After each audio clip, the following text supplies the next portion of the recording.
The Duke and Duchess of Sussex stepped back as senior royals nearly 2 years ago and moved to the US. Due to the coronavirus pandemic, they have been unable to come back to the UK as a family, although Harry made 2 brief trips last year, one for his grandfather Prince Philip's funeral and one for the unveiling of the Princess Diana statue with Prince William.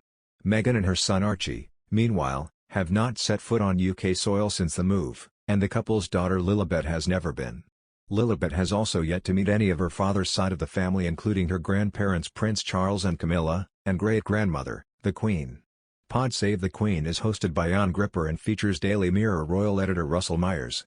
Mr. Myers pointed out that Harry will be going to Northern Europe for the Invictus Games this year, which is scheduled to take place between May 29 and June 5. The Games, which were founded by Harry himself, see sick and injured military personnel and veterans compete in adaptive sports. They were originally supposed to be taking place in The Hague in 2020, but the event was postponed twice due to COVID-19.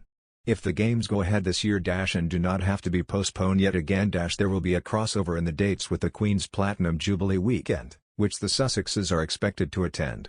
Mr. Myers argued that if Harry is in Europe anyway, he is likely to go and visit his family.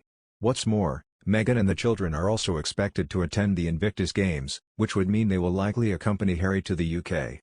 Mr. Myers said, "It's been a busy year and it probably is a good time to let this year go, see what happens in the new year, and hopefully we will see them back in the UK. Because Harry has got the Invictus Games, fingers crossed, in May/June, so one would assume he will come back and see his family. And again, one would assume Meghan will come to the Invictus Games as well, with the children.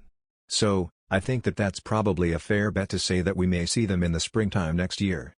But who knows? When Meghan and Harry first stepped down from their royal roles, they said they would split their time between the UK and North America. However, as their decision came just as the pandemic rocked the world, they have not been able to travel as freely as they would probably have liked. This means they have spent 100% of their time in California instead of splitting. However, as the world gets to grips with how to handle COVID and travel restrictions ease, they are expected to spend more and more time in the UK as well. In the meantime, they have been working on a whole series of projects. As part of a £100 million deal with Netflix, Harry has been working on a behind-the-scenes docuseries about the Invictus Games called Heart of Invictus.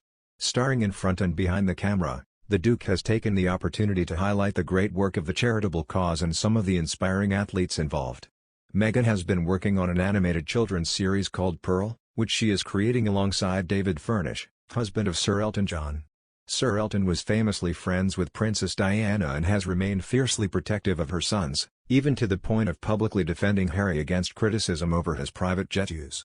Besides, Meghan Markle is set to create shockwaves that will jangle the royal family next year, according to Princess Diana's astrologer.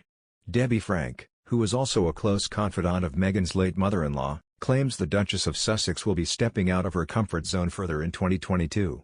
Debbie analyzed what next year will look like for Leo's son Meg. She remarked, "Meghan is taking stock in January when a long drawn-out battle reaches a tipping point.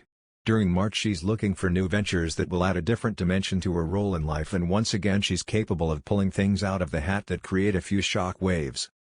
Debbie added, "Over the Platinum Jubilee period, Meghan's need to find her voice and speak her truth may jangle other royals. But during the autumn the cosmos settles into a calmer picture for her.